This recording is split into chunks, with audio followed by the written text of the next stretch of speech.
Hey guys, my name is Paula and today I will be teaching you how to make this steampunk bag. I made this bag back in 2016, but I still have footage of every step of the process and I thought it was finally time to share it. So let's get right into it and talk about what tools and materials you need.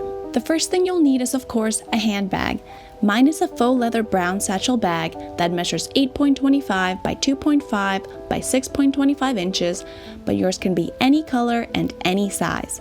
I recommend using a satchel bag because they are sturdy and have a flat top for the new layers and embellishments we're going to add, but I would try to replicate what I do and see if you could do it with the bag that you already have at home. You will need a 12 by 24 inch faux leather of any color you'd like. You can find this material at any fabric store. Rub and buff wax metallic finish. I will use the color Spanish copper the most, but you may also want to get antique gold and silver leaf like I did to add a variety of color on the details of the bag. If you cannot find rub and buff wax at your local craft store, use any other wax metallic finish. 2 black craft foam sheets. 7 clear translucent papers. 2 sheets of graph ruled paper. Gorilla glue. You may also want to use any other strong, fast-drying glue that bonds metal, plastic, rubber, and leather. 2-part epoxy quickset, X-Acto knife, small painting brush, pencil, eraser, ruler, and tape, latex gloves. Now for the fun part, the embellishments. You may find a different selection of embellishments at your local craft store or in your home, but I encourage you to use your imagination when it comes to choosing the embellishments for your bag. I bought most of my gears from Michael's, but I found long and short black screws, nuts and bolts, a match, and metal springs in my toolbox. An old USB cord will also add a nice touch. So are you ready? In part 1, we will be drawing the design. Step 1 is to grab a selection of some of the best embellishments you found and all the drawing materials we're going to use for all of part 1. The materials you're going to need are your bag, your pencil, eraser, ruler, tape, clear translucent paper, and graph ruled paper. Step 2. Take one of your translucent papers and write a number 1 at the top left corner of the page.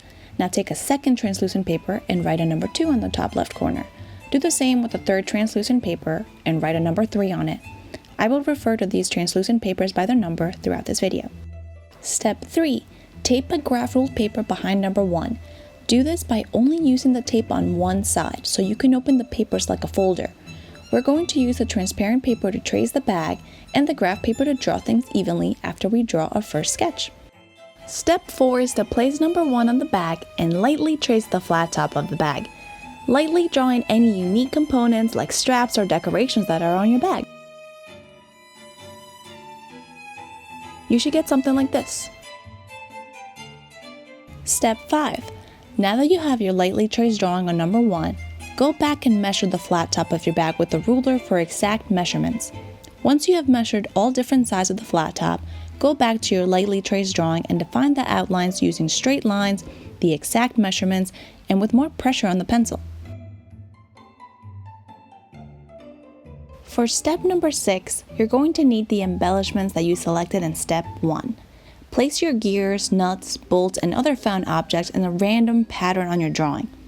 Move the objects around until you find a pattern that you like. Remember that the top of your bag will not be able to have objects on it because it is curved, so make sure that you leave that part without embellishments. Placing the embellishments before drawing will help you visualize the design that you want for your bag. You can always change the placement of these embellishments as your bag comes together. Step 7. With the embellishments in place, start lightly sketching circular shapes that surround them. Then create some sort of windows from these circular shapes. These windows will be the holes in your bag design. These holes will let you see the embellishments through them, so make sure that your windows resemble a mechanical clock pattern. Step 8. Now that you have a quick light sketch of the pattern you like around your embellishments, you can remove all the embellishments from number 1 and really start drawing. Take a picture before you remove the embellishments to remember where you wanted to put them. Use the graph ruled paper behind number 1 to help you create evenly spaced circular windows in the center of your drawing. The windows do not have to be the same shape, they just have to be evenly spaced. For the rest of the drawing, use the graph ruled paper and bring back each embellishment one by one to help you get an idea of what window you would like to create for it. These windows surrounding the center of the drawing should be more rectangularly shaped. To draw the windows for the top of the bag, you should place number 1 on the bag again and mark the center of the flat top with a dot. This will help you draw the windows on the top according to the shape of your bag. The final sketch of number 1 should look something like this. Step 9. Now we're going to use final sketch number 1 and the translucent paper number 2 together to create the different layers of the bag design.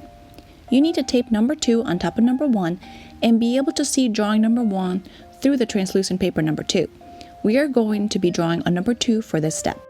First, draw the outline that you see of the flat top with a ruler. Then, draw a design on the bottom left corner that follows the curves and shapes of drawing number 1. Do the same with the bottom right corner. These two shapes will be on a layer underneath number 1 in our final bag design. Then draw a design for the top of the bag that follows the shapes you drew for number 1, but also follow the curves of the actual bag. This shape will be on a layer on top of number 1 in our final bag design. The final sketch of number 2 should look something like this. Step 10. Now it is time to work on the inside of the bag.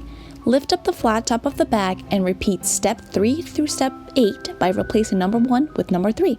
That means taping a graph rolled paper behind number 3 on one side, placing number 3 on the inside of the bag and lightly tracing the shape and unique components of the bag.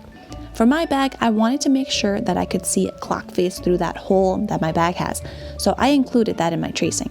What you should do next is to measure the inside of your bag with a ruler and correct any mistakes you might have made on your lightly traced drawing, with more pressure on the pencil. Next, place the embellishments you have chosen for the inside of the bag on your drawing and draw rectangular looking shapes around them. Make sure you choose flatter embellishments because you want to make sure your bag can close normally. Don't forget to take a picture before you remove the embellishments off your drawing. The final sketch of number 3 should look something like this. You should now have final sketches number 1, number 2, and number 3. And that is it for part 1. In part 2, we'll be doing the design transfer. For this part, you will need final sketches number 1, number 2, and number 3 that you created in part 1. Step 11. For this step, you're going to need 3 new translucent papers. Take one of the translucent papers and write number 1 cut on the top left corner of the page. Now take the second translucent paper and write number 2 cut on the top left corner. Do the same with the third translucent paper and write a number 3 cut on it. With these translucent papers, you're going to create exact copies of all 3 final sketches. To do this, tape number 1 cut on top of final sketch number 1 and carefully trace the entire drawing using a ruler where needed. Now tape number 2 cut on final sketch number 2 and carefully trace that drawing. Do the same with number 3 cut by using final sketch number 3. You should now have 3 final sketches and 3 cut translucent papers. You can put away all 3 final sketches for now because we will only be working with the cut translucent papers for the rest of part 2. Step 12. Place your cut translucent papers on any cutting surface and use your X-Acto knife to carefully cut out all the designs you drew on these cut papers. To get the best results on the final product, you must cut out each shape slowly and patiently. Take your time during this step because you will be using these silhouettes for the rest of part 2. Keep in mind that the amount of work you put in now will directly reflect the way your bag will look like at the end. After cutting out all your cut translucent papers, you should end up with silhouettes that look something like this.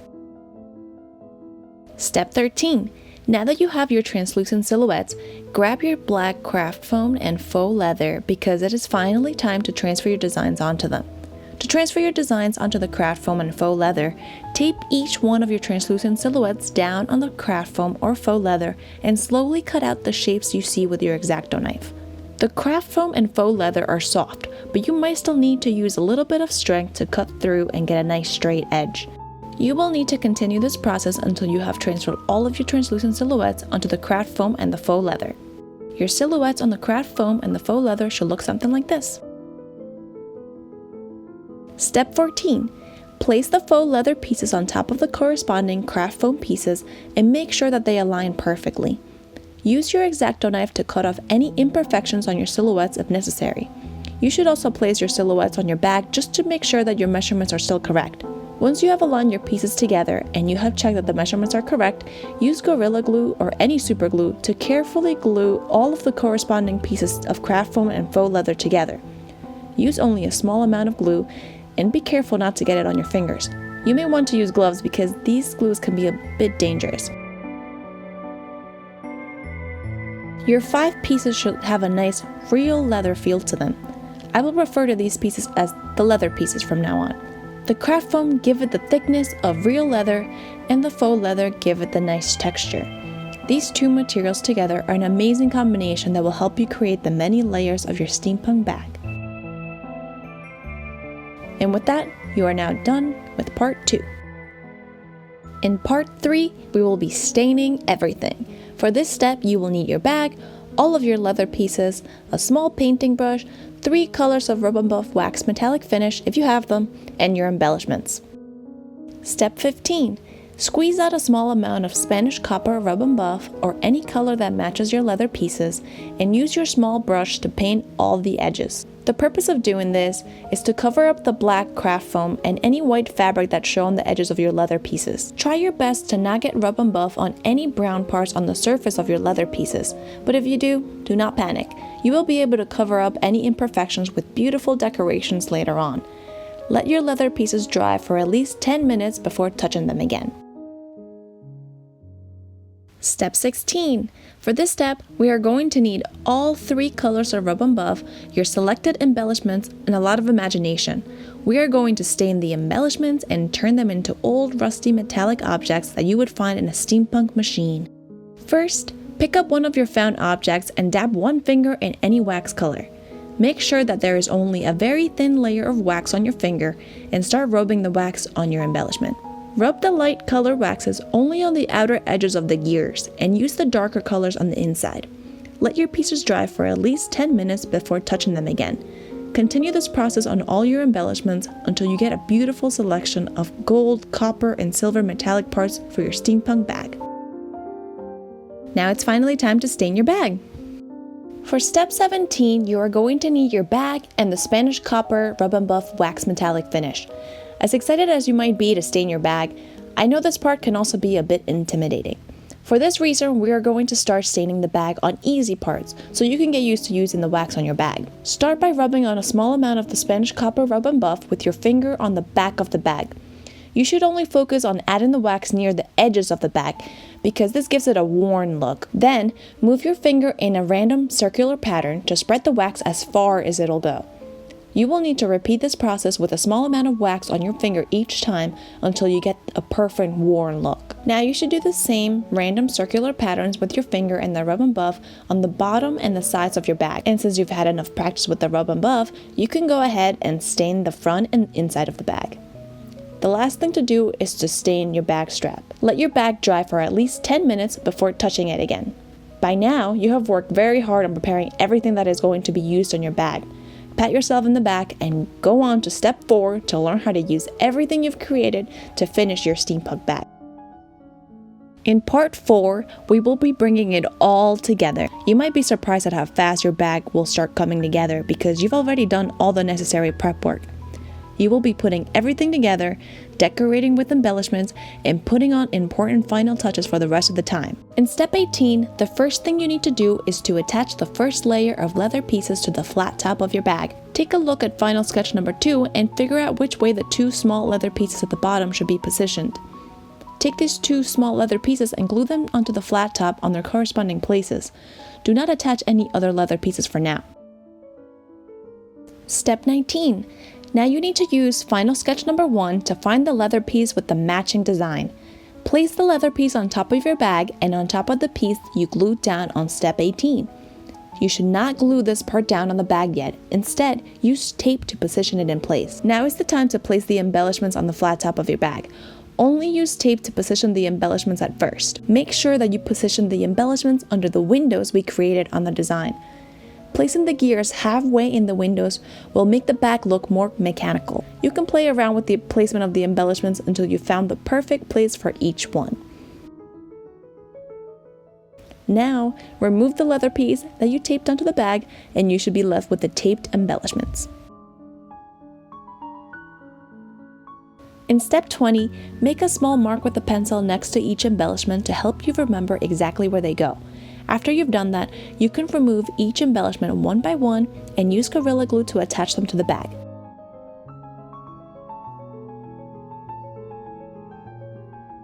Once you're finished, your bag should look something like this.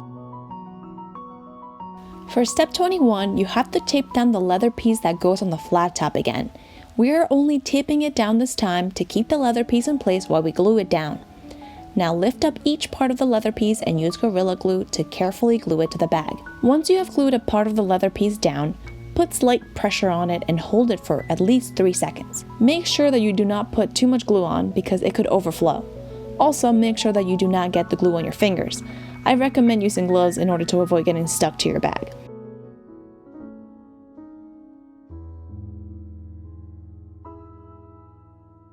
Once you have glued this entire leather piece, your bag should look something like this.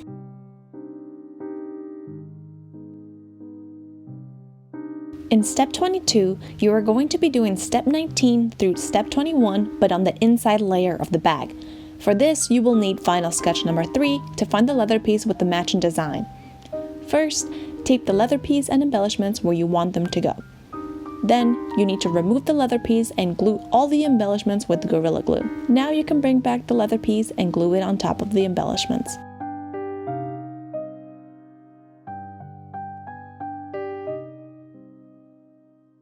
The inside of your bag should look something like this.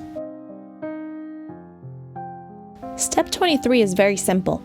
Take a look at final sketch number 2 and figure out which way the leather piece at the top should be positioned. Find the leather piece and place it on the corresponding place. Use tape to secure the piece in place and then carefully glue each part of the leather piece with Gorilla Glue. At this point, you should start to see how intricate your bag design really is. Your bag should look something like this now. Step 24. Now that we have attached everything together, it is time for more decorations. First, we will be creating a set of straps for the top of the bag.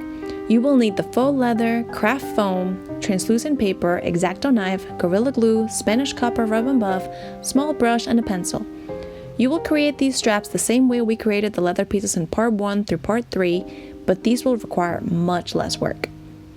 First, place the translucent paper on your bag and draw where you would like to have the straps. Next, draw and cut out the shape of your strap with an X-Acto knife. Use the translucent silhouette to make silhouettes on the craft foam and the faux leather. Then, glue the corresponding pieces of craft foam and leather together with Gorilla Glue. Now you can use your small painting brush with a small amount of Spanish copper rub and buff to cover all the edges of your straps. After letting your pieces dry for at least 10 minutes, use Gorilla Glue to attach your straps. Your bag should look something like this. Step 25. Now that the straps are on, you need to start adding even more decorations. The purpose of the decorations is to make the bag look more mechanical. I used a metal spring and a leather piece to create a decoration.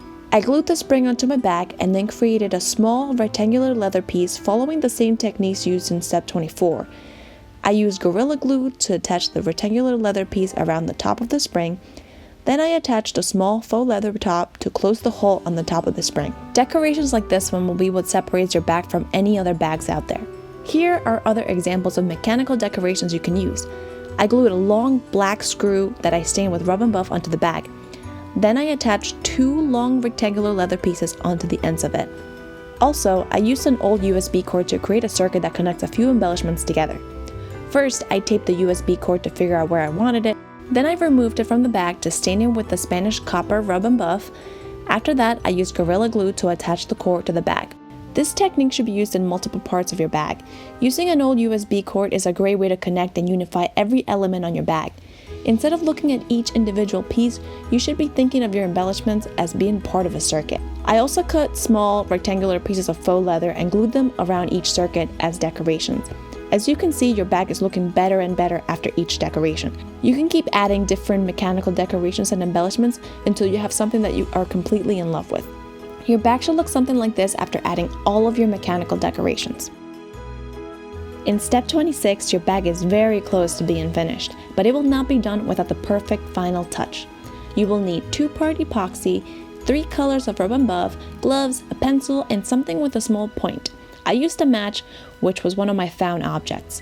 You are going to be making different color rivets for your bag. First, use a pencil to make marks where you would like to put your rivets. Now, put on your gloves and dispense out an even amount of 2-part epoxy. Mix the 2 parts thoroughly on a disposable surface and pick up a small amount of epoxy on the back of a pencil or match.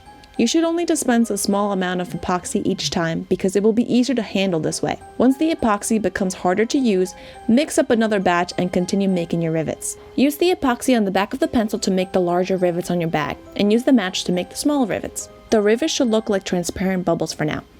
Add as many rivets as you would like on the entire surface of your bag and let them dry for at least 30 minutes. After letting them dry, use different colors of rub and buff to turn those transparent bubbles into metallic rivets. You have to be very careful to not get the rub and buff wax on anything else besides the rivets. Dab your finger on the antique gold rub and buff and carefully apply it on the larger rivets. Then, use your fingers or try using cotton swabs to apply the rub and buff on the smaller rivets with the Spanish copper and silver leaf rub and buff. Let your bag dry for at least 10 minutes and then you will be done with part 4. And now, all there is left to do is to take pictures of your beautiful steampunk bag.